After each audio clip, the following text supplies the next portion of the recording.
रसयुगाची वेधवाणी कृषी तंत्राची ही मंत्रवाणी किसानवाणी किसानवाणी किसानवाणी भारत सरकारच्या कृषी आणि शेतकरी कल्याण मंत्रालयाच्या वतीनं प्रायोजित किसानवाणी कार्यक्रमात आपलं मनपूर्वक स्वागत. आणि किसानवाणी ऐकणाऱ्या आमच्या सर्व शेतकरी बंधू भगिनींना अनिता गडगेचा सप्रेम नमस्कार. शेतकरी बंधूंनो, आजच्या कार्यक्रमात आहे आत्मनिर्भर भारत अभियान योजनेअंतर्गत मधुमक्षिका पालन याविषयी मार्गदर्शन, त्यासोबत हवामान वृत्त, बाजारभाव आणि हवामानाचा अंदाज. तेव्हा ऐकत रहा आपला आवडता कार्यक्रम किसानवाणी. अरे अरे अरे क्या कर रहा है? इधर इधर इधर हम बोल रहे हैं तेरे बीजू का. पुतला बोल रहा है? हाँ, पक्षियों से तो हम खेत को बचा लेते हैं, पर इन घातक रसायनों से कैसे बचाएं? मतलब? देख बेटा, तू जो ये अंधाधुंध रसायन मिलाता है ना, मिट्टी की सेहत बिगड़ने लगी है. और जब माटी ही कमजोर पड़ जाएगी तो उपज कैसे सेहतमंद होगी? अरे पहले ऐसा नहीं था. पूछना अपने बड़े बुजुर्गों से, कैसे फसल लहलहाती थी, शुद्धता झलकती थी. हाँ, माटी भी तंदुरुस्त और लोग भी. अरे पहली वाली बात कहाँ? पर अब तो सब यही डाले हैं. सब नहीं, आज भी लाखों जागरूक किसान परंपरागत विधि से फसल उगा रहे हैं. खर्चा कम और उपज की कीमत भी बेहतर पा रहे हैं. सच है? रे बेटे, एक्सपीरियंस से बता रहे हैं. धूप में बाल सफेद नहीं किए हैं. हाँ. ठीक है भाई, मैं भी आज से जैविक खेती शुरू करूंगा. माटी से प्रेम की परंपरा है, परंपरागत खेती. शेतकरी बंधूंनो, आत्मनिर्भर भारत योजनेअंतर्गत आजच्या कार्यक्रमात आपण ऐकणार आहात मधुमक्षिका पालन याविषयी मार्गदर्शन. बंधूंनो, कोरोनाच्या पार्श्वभूमीवर शेतकऱ्यांना आत्मनिर्भर करणारी आणखीन एक ही महत्त्वपूर्ण योजना म्हणजे मधमाशी पालन योजना. शेतीवर आधारित योजनेअंतर्गत महत्त्वपूर्ण असा मधमाशी पालनाचा उपक्रम अगदी सहजपणे करता येणं शक्य असतं. अनेक जोड व्यवसायातील हा एक जोड व्यवसाय म्हणून मोठ्या प्रमाणात अनेक शेतकरी बांधव हा व्यवसाय करीत असतात. कमीत कमी भांडवल, कमी खर्च आणि अधिक उत्पन्न यातून मिळवलं जातं. पायाभूत सुविधा, वेळ आणि योग्य प्रशिक्षण घेत हा व्यवसाय केला जातो. मधमाशी पालनातून मध आणि त्यापासून बनवलेल्या उत्पादनांची बाजारपेठेतील मागणी वाढती असल्यानं हा एक टिकाऊ उद्योग म्हणून ओळखला जातो. मध आणि मेण ही यापासून मिळणारी आर्थिकदृष्ट्या महत्त्वाची अशी दोन उत्पादनं. मधमाशी पालनासाठी लागणाऱ्या मधमाशांची फुलोरा येणाऱ्या अनेक वनस्पतींच्या परागीकरणात महत्त्वाची भूमिका असते. तसंच मधमाशी पालनाला अतिशय प्राचीन असा इतिहास आहे. त्यामुळे मधाचा वापर हा प्रत्येकासाठी विशेष आहे. एक रुचकर आणि अत्यंत पोषक असं अन्न असणाऱ्या या मधाचे अनेक उपयोग असल्यानं त्याला सतत मागणी असते. फुलांची शेती करणाऱ्यांसाठी तर मधमाशांचा उपयोग केला जाऊन 20 ते 80% उत्पन्नात वाढ मिळू शकते. जानेवारी ते मार्च ही वेळ त्यासाठी उपयोगाची असते आणि नोव्हेंबर ते फेब्रुवारी हा काळ व्यवसायासाठी जणू वरदानच असतो. तेव्हा वेगवेगळ्या आत्मनिर्भर भारत अभियान योजनेअंतर्गत सद्य परिस्थितीत मधमाशी पालनासारख्या व्यवसायातून फायदा करून घेणं तितकंच आवश्यक ठरतं. तेव्हा या मधमाशी पालनाबद्दल अधिक सविस्तर माहिती कार्यक्रमात आता जाणून घेऊया अजय कुलकर्णी, उपविभागीय कृषी अधिकारी, अकोला यांच्याकडून. नमस्कार शेतकरी बंधूंनो, मी अजय कुलकर्णी, उपविभागीय कृषी अधिकारी, अकोला. आपल्याला मधुमक्षिका पालन या विषयावरती आपल्याशी चर्चा करणार आहे. ज्या वेळेला आपण मधुमक्षिका पालन याचा विचार करतो त्यावेळेला आत्मनिर्भर भारत हे जे केंद्र सरकारचं अभियान आहे तर त्यातला हा भाग आहे.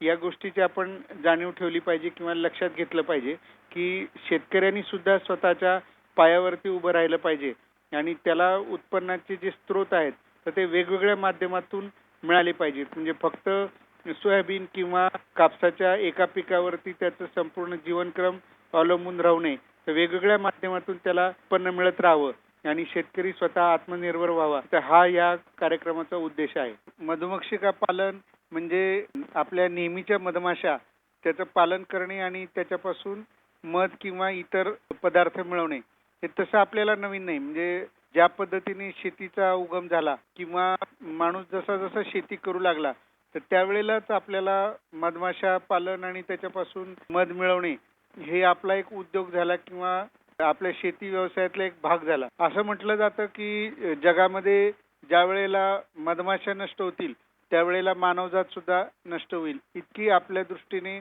महत्वाची मधमाशी आहे. आपण ज्या वेळेला झाडांवरून मध पोळं काढतो आणि ते जाळून टाकतो आणि त्याच्यातला मध फक्त हे करतो, तर त्यावेळेला त्या पोळ्याचं खूप मोठं नुकसान होतं. हजारो लाखो मधमाशा जळून जातात, त्या पोळ्याचं नुकसान होतं आणि मधमाशांना पुन्हा नव्याने ही सगळी पोळं जनरेट करावं लागतं किंवा तयार करावं लागतं आणि त्याच्यामुळे निसर्गाचं मोठं नुकसान होतं. त्याच्यातून मार्ग काढण्यासाठी त्याचबरोबर आपण पाहतो की झाडं आपण बांधांवरती माकडं येतात किंवा इतर कारणावरून सावली पडते, त्याच्यामुळे आपण झाडं तोडून टाकतो आणि आपल्या बांधांवर मोठी झाडं राहिलेली नाहीत. त्यानंतर आपण शेतामध्ये वेगवेगळे कीटकनाशक फवारतो. त्यानंतर प्रदूषण झालेलं आहे, गाड्या किंवा ट्रॅक्टर वगैरे याच्या धूर बाहेर पडतो आणि त्याच्यामुळे आता मधमाशांची पोळी दिसेनाशी झाली आहे. हे सगळे मधमाशांचे पोळे कुठेतरी जंगलामध्ये ज्या वेळेला आपण जातो तर त्यावेळेला आपल्याला झाडांवरती पोळे दिसतात. आपल्याला मध तर आवश्यक आहे, कारण मध हा अतिशय औषधी आहे आणि उपयुक्त आहे. या मधमाशा पालन करण्यामुळे आपल्याला मध मिळतो, जो अतिशय सत्वयुक्त आहे, औषधी आहे आणि कधीही खराब न होणारा अन्न पदार्थ म्हणून मध ओळखला जातो. तर हा मध आपल्याला महत्वाचा असतो. दुसरा एक त्यातनं महत्वाचा भाग म्हणजे परागसिंचन. आपल्याकडे वेगवेगळे फळझाडं असतात किंवा आपण शेतामध्ये वेगवेगळे पिकं लावतो, तर त्याच्यामध्ये सूर्यफूल असेल तर या पिकांना फुलं येतात आणि फुलं आल्यानंतर त्याचं परागसिंचन झाल्यानंतर त्याच्यामध्ये फळं धरली जातात, शेंगा धरले जातात किंवा सूर्यफुलामध्ये बिया लागतात.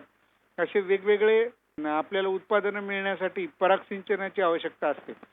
किंवा आपण फळझाडं ज्या वेळेला लावतो त्यावेळेला कुठल्याही फळझाडांमध्ये स्वतःच्या फुलातील परागसिंचनापासून परागसिंचन होत नाही, फळं लागत नाही, तर त्याला मधमाशांच्या माध्यमातून परागसिंचन व्हावं लागतं किंवा कृत्रिमरित्या परागसिंचन करावं लागतं. हे परागसिंचन करण्यासाठी मधमाशांची आवश्यकता असते. तर त्यामुळे परागसिंचन हा जरी घटक आपण घेतला तरी सुद्धा आपल्याला मधमाशांची आवश्यकता असते. आणि असं म्हटलं जातं की मधमाशांच्या पासून मध जितक्या रकमेचा मिळतो किंवा जितक्या रुपयाचा मिळतो त्याच्यापेक्षा 10 पट किमतीचं परागसिंचन असतं, जे आपल्याला त्याच्यापासून मिळत असतं. त्यानंतर ह्याच मधमाशांच्या पोळ्यापासून आपल्याला मेण मिळतं, ज्या मेणाला अतिशय औषधी उपयोग आहेत आणि त्याचे औद्योगिक उपयोग सुद्धा आहेत, कारण निसर्गतः मिळणारं ते मेण आहे. तर त्यामुळे ते अतिशय किमती आहे. मधमाशांपासून विष मिळतं.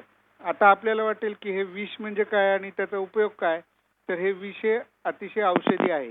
तर मधमाशांचं विष जे आहे तर त्याच्यापासून औषध तयार करण्यासाठी किंवा विषाच्या विरोधी इंजेक्शन तयार करण्यासाठी आपल्याला या विषाचा उपयोग होतो. त्यानंतर मधमाशांच्या पोळ्यातून आपल्याला रॉयल जेली नावाचा एक पदार्थ मिळतो, जो अतिशय औषधी आहे. आणि तर हे रॉयल जेली जे आहे तर हे रॉयल जेली मधमाशांच्या पोळ्यामध्ये त्या राणी माशींना वाढवण्यासाठी वापरलं जातं. तर ते सुद्धा खूप किमती पदार्थ आहे. एका एकराच्या मध्ये जर आपण मधमाशांच्या पेट्या ठेवल्या तर त्याच्यापासून आपल्याला साधारण 50 ते 60 हजार रुपयाचा मध मिळतो. तर अशा पद्धतीने मधमाशांचं महत्व आपल्या दृष्टीने महत्वाचं आहे.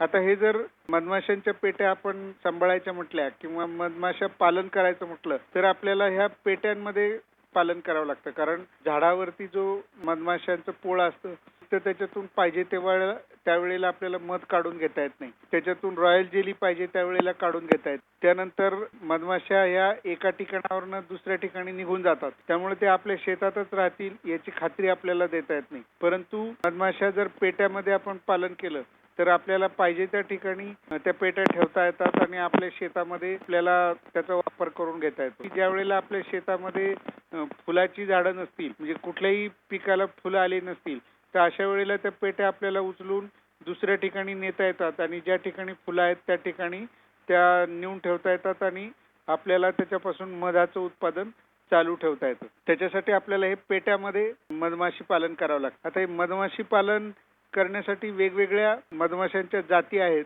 आणि त्याच्यापासून आपल्याला मधमाशी पालन करता येतं. परंतु त्यातल्या त्यात कमी त्रासदायक असलेल्या, नंतर ज्यांना जास्ती राग येत नाही आणि ज्याचे पोळं असं उठून दुसरीकडे जात नाही, अशा पद्धतीने सातेरी किंवा सातपुडी मधमाशी ही आपल्याकडे पेट्यांमध्ये पालन केली जाते.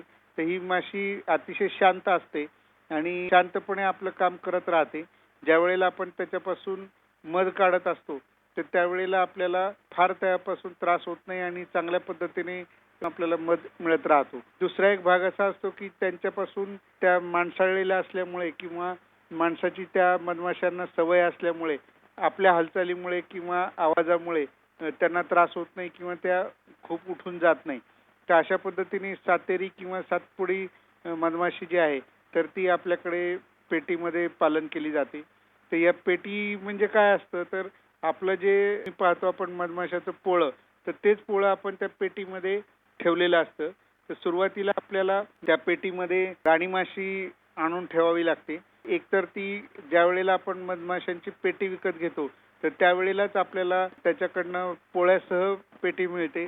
ती पेटी आपल्याला फक्त सांभाळायची असते किंवा जर फक्त पेटी आपण विकत घेतली आणि त्याच्यामध्ये पोळं नसेल तर आपण राणी माशी मधमाशांच्या पोळ्यामधून वेगळी काढू शकतो आणि ती राणी माशी त्या पेटीमध्ये ठेवली की मग बाकीच्या कामकरी माशा सुद्धा त्याच्यामध्ये येतात. अशा पद्धतीने ही मधमाशांची पेटी तयार केली जाते आणि मग ही पेटी तयार केल्यानंतर त्याच्यामध्ये राणी माशी पळून जाऊ नये किंवा उडून जाऊ नये किंवा निघून जाऊ नये म्हणून फक्त तिथे आपल्याला गेट ठेवावं लागतं आणि त्या गेटच्या छिद्रामधून कामकरी माशा बाहेर जातील अशी व्यवस्था केलेली असते. त्याचं कारण असं असतं की मधमाशांची पोळं जे आहे तर ते राणी माशी ज्या ठिकाणी आहे त्या ठिकाणी सगळ्या माशा राहतात. राणी माशी जर बाहेर निघून गेली तर मग बाकीच्या माशा सुद्धा निघून जातात आणि आपल्या पोळ्यामध्ये कुठलाही मध साठण्याची शक्यता नसते. तर त्याच्यामुळे राणी माशी आपल्याला सांभाळून ठेवावी लागते. सातपुडी मधमाशी जी आहे तर त्याची राणी माशी जर अशा पद्धतीने आपण पेटीमध्ये ठेवली तर कामकरी माशा सुद्धा येतात. आता मी तुम्हाला कामकरी माशी राणी माशी असं सांगतोय त्याचं कारण असं आहे की मधमाशी जरी किंवा सातपुडी मधमाशी जरी मी म्हटलं तरी त्याच्यामध्ये राणी माशी एक असते की जी राणी माशी फक्त अंडे घालण्याचं काम करते. नर माशी एक वेगळी असते तर ती नर माशी ते फलित करण्याचं काम करते. फलित केलेल्या अंड्यापासून कामकरी माशा तयार होतात. कामकरी माशांचं काम हे त्या पेटीतून बाहेर जाणे, फुलांवर बसणे आणि तिथून मध गोळा करणे आणि त्याच्याबरोबर परागसिंचन पण करणे हे त्या कामकरी माशीचं काम असतं. कामकरी माशाच चावतात, त्यांच्यामध्ये विष असतं कारण त्यांना स्वतःचं संरक्षण करायचं असतं. कामकरी माशा ज्या वेळेला बाहेर जातात तर त्यावेळेला मध गोळा करताना त्यांच्या पायाला वाटीसारखा छोटा आकार असतो केसांचा बनलेला आणि त्याच्यामध्ये परागकण गोळा होतात आणि परागकण ज्या वेळेला ते दुसऱ्या फुलामध्ये बसतात त्यावेळेला त्याचं परागसिंचन होत राहतं. तर ही कामकरी माशी झाली. त्याच कामकरी माशांमधून काही माशा वेगळ्या असतात की ज्यांच्या तोंडाचा आकार मोठा असतो तर त्यांना आपण सैनिक माशी म्हणतो की ज्या वेळेला त्या पोळ्यावरती कोणी हल्ला करेल किंवा एखादा प्राणी पक्षी तिथे येईल तर त्यावेळेला त्याच्यावरती हल्ला करण्यासाठी त्यातल्याच काही माशा वेगळ्या हल्ला करतात. त्यांना काही वेळेला सैनिक माशी सुद्धा म्हटलं जातं. तर या कामकरी माशांची संख्या खूप मोठ्या प्रमाणात असते. हजारोच्या संख्येने कामकरी माशा असतात. एका पोळ्यामध्ये एक राणी माशी असते आणि काही नर माशा असतात. राणी माशी ही त्याच अंड्यांपासून तयार होते. ज्या वेळेला राणी माशीचं वय जास्त होतं आणि तिचा मृत्यू जवळ येतो त्यावेळेला दुसऱ्या अंड्यांना रॉयल जेली खाऊ घातली जाते आणि त्याच्यापासून नवीन राणी माशी तयार होते. तर अशा पद्धतीने या पोळ्याचा जीवनक्रम चाललेला असतो. ह्या ज्या पेट्या आहेत तर या पेट्या ज्या ठिकाणी फुलं आहेत अशा ठिकाणी शेतामध्ये ठेवायच्या असतात. शक्यतोवर त्याच्यावरती सरळ डायरेक्ट ऊन येणार नाही याची काळजी घ्यावी लागते. त्यासाठी ते सावलीमध्ये ठेवायचे असतात. दुसरी गोष्ट त्यांना पाणी जवळ असेल अशा ठिकाणी जर ठेवल्या माशांना पाणी सुद्धा उपलब्ध होतं. पावसाळ्याचा कालावधी येईल आणि त्या पेट्यांवरती डायरेक्ट जोरात पाऊस पडण्याची शक्यता असेल तर अशा वेळेला त्या पेट्या शेडमध्ये जिथे डायरेक्ट पाऊस येणार नाही अशा ठिकाणी ठेवावे लागतात आणि त्या माशांचं संरक्षण होईल याची काळजी घ्यावी लागते.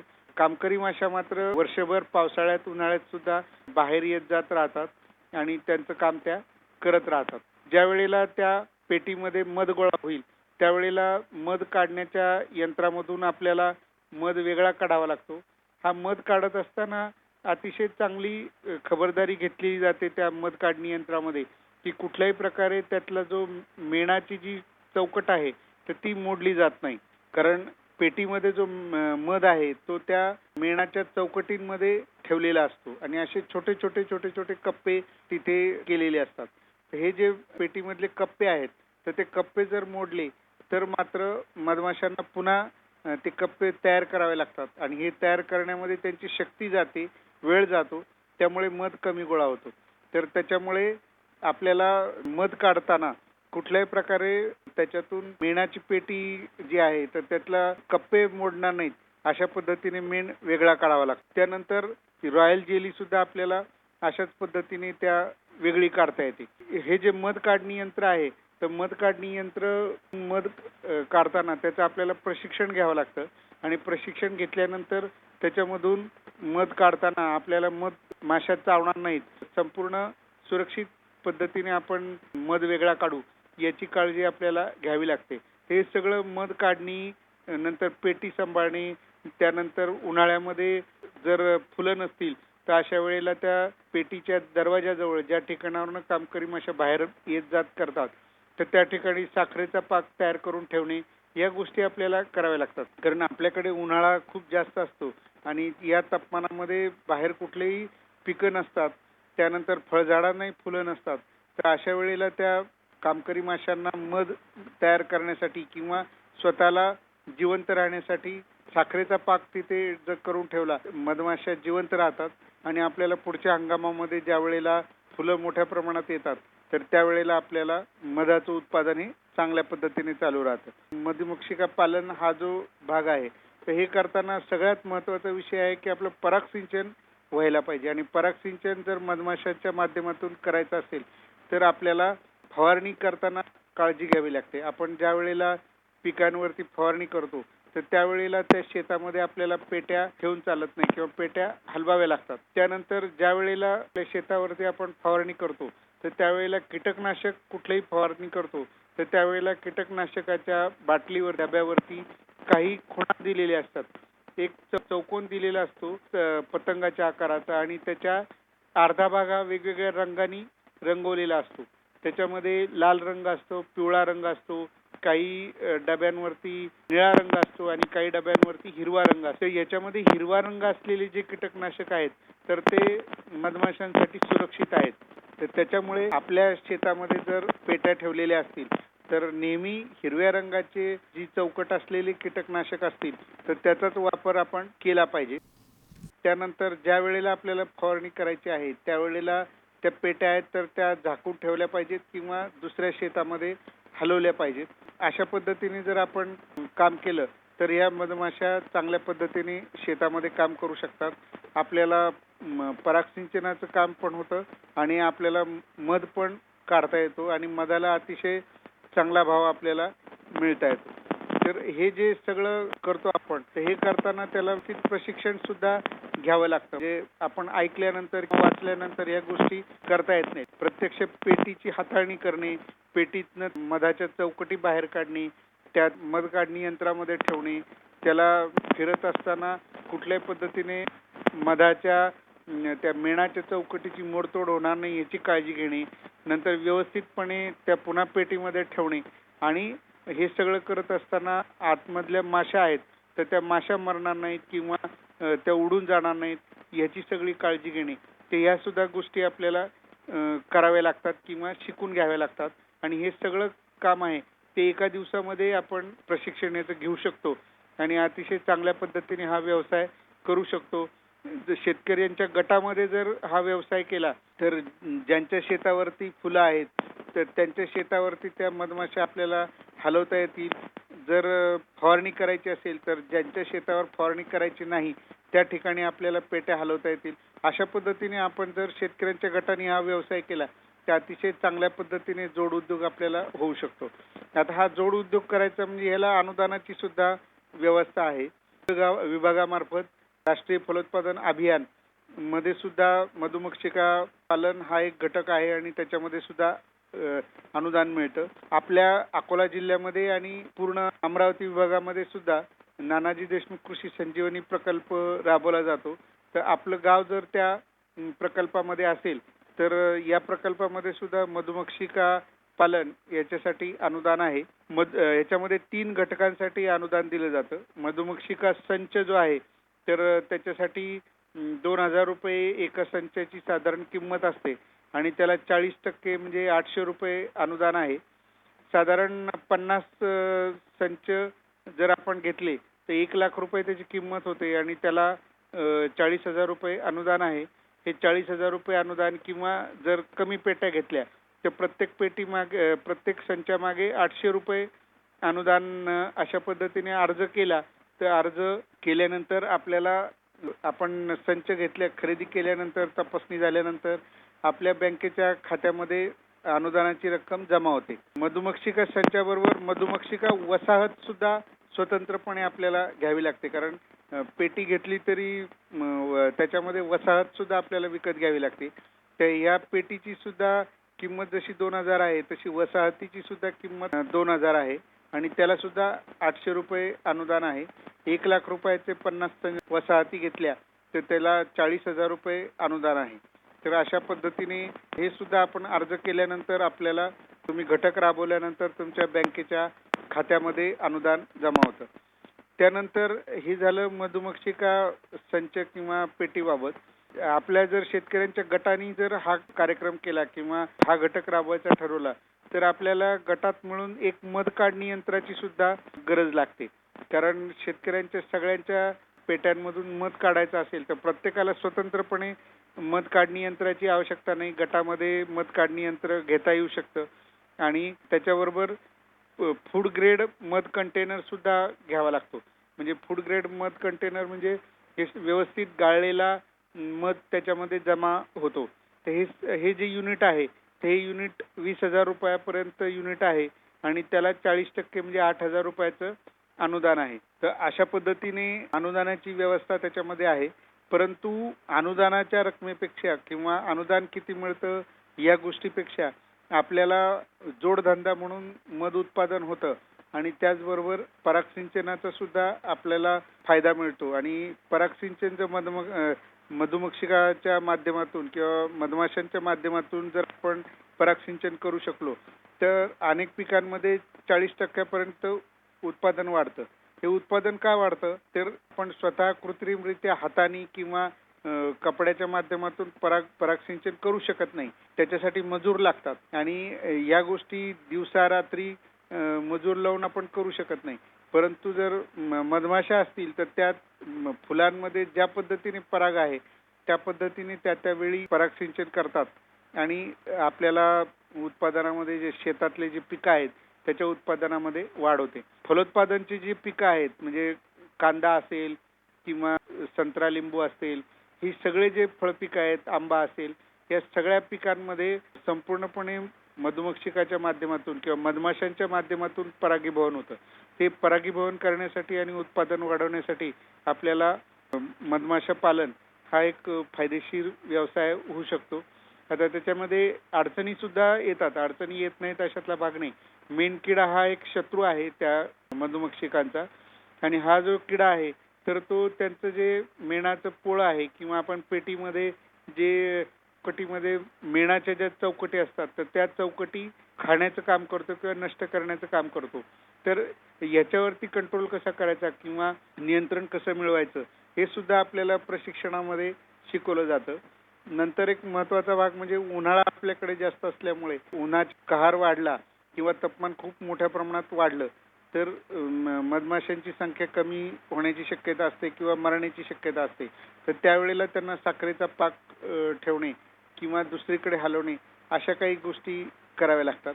एवढी काळजी आपण जर घेतली तर अतिशय चांगल्या पद्धतीने मधाचं उत्पादन आणि परागीभवन अशा दोन्ही गोष्टी होतात. तर माझी आपल्याला शेतकरी बंधूंना सर्वांना विनंती आहे, शेतकरी गटांच्या माध्यमातून जर सगळ्यांनी मिळून जर आपण पेट्या ठेवल्या आणि मध काढण्याचं यंत्र घेतलं तर आपल्याला एक जोडधंदा चांगल्या पद्धतीने होऊ शकेल आणि आपल्या उत्पादनामध्ये आणि उत्पन्नामध्ये सुद्धा चांगली वाढ होऊ शकेल. आपण मधुमक्षिका पालन हा विषय आज अभ्यासला तर याच्यामध्ये शेतकऱ्याचं उत्पन्न वाढवणे आणि उत्पादनामध्ये सुद्धा वाढ करणे तर हा सुद्धा एक घटक आहे या आत्मनिर्भर भारत अभियानाचा. धन्यवाद. आत्मनिर्भर भारत योजनेअंतर्गत शेतकरी बंधूंनो, आत्ताच आपण मधुमक्षिका पालन याविषयी अजय कुलकर्णी उपविभागीय कृषी अधिकारी अकोला यांनी केलेलं मार्गदर्शन ऐकलं. कार्यक्रमात यानंतर जाणून घेऊ डॉक्टर पंजाबराव देशमुख कृषी विद्यापीठ अकोला यांच्या हवामानशास्त्र विभागाकडून प्राप्त आजचं हवामान वृत्त. कमाल तापमान 29.2 डिग्री सेल्सिअस तर किमान तापमान 23.2 डिग्री सेल्सिअस. प्रखर सूर्यप्रकाश 0 तास. हवेचा ताशी वेग 4.2 किलोमीटर. आर्द्रता सकाळी 90% तर दुपारी 79% होती. बाष्पीभवनाचा वेग 3.7 मिलीमीटर नोंदवण्यात आला. गेल्या 24 तासातील पाऊस 2.5 मिलीमीटर नोंदवला गेला आणि आतापर्यंतचा एकूण पाऊस 473 मिलीमीटर नोंदवण्यात आला. डॉक्टर पंजाबराव देशमुख कृषी विद्यापीठ अकोला यांच्या हवामानशास्त्र विभागाकडून प्राप्त आजचं हवामान वृत्त शेतकरी बंधूंनो आपण ऐकलं. हर जोखिम से निकल कर फसल आए, सुरक्षित हो जाए. फसल बीमा से हर किसान अब आत्मनिर्भर हो जाए. संकट के समय प्रधानमंत्री फसल बीमा योजना किसानों के लिए वरदान है. अब सूखा पड़े या बाढ़ आ जाए कोई डर नहीं. अब ओले पड़े या कीट पतंगे फसल खा जाए कोई फिक्र नहीं, क्योंकि हमने लिया है प्रधानमंत्री फसल बीमा.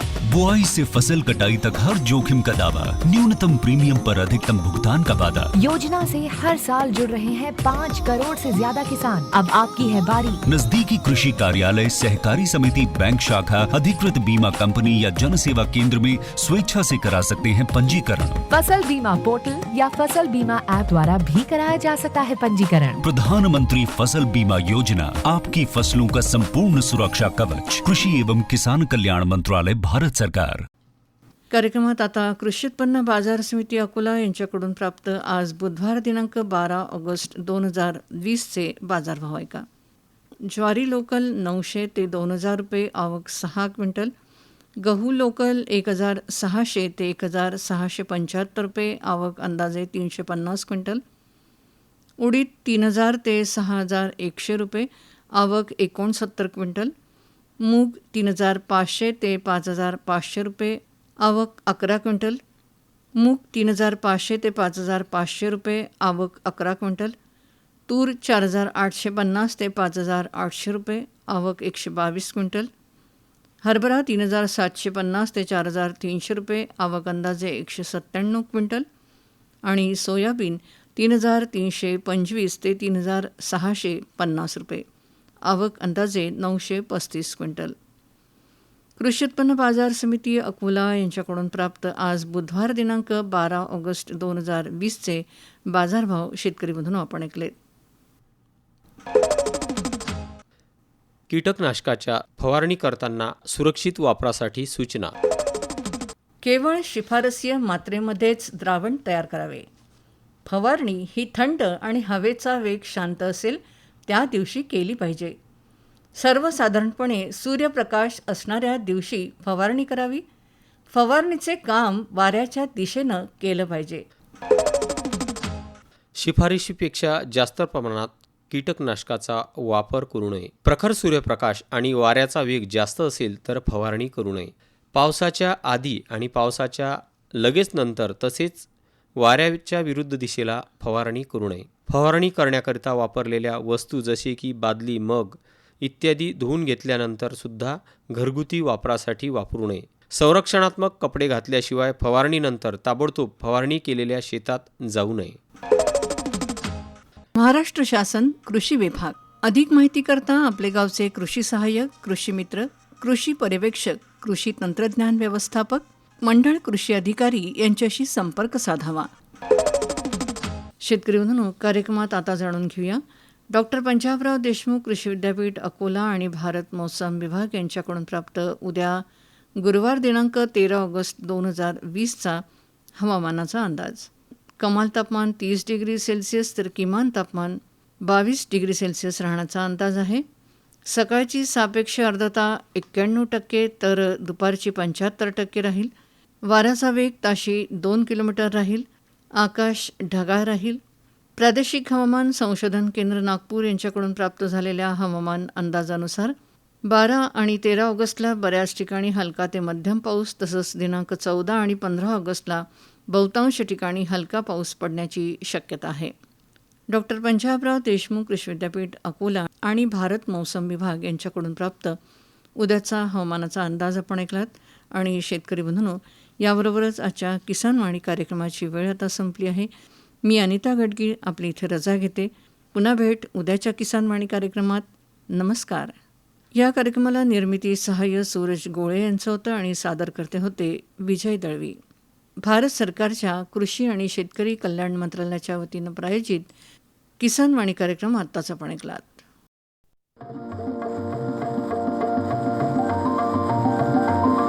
किसान वाणी, किसान वाणी, किसान वाणी, किसान वाणी. हिरव्या स्वप्नांची साध्यवाणी, प्रगत युगाची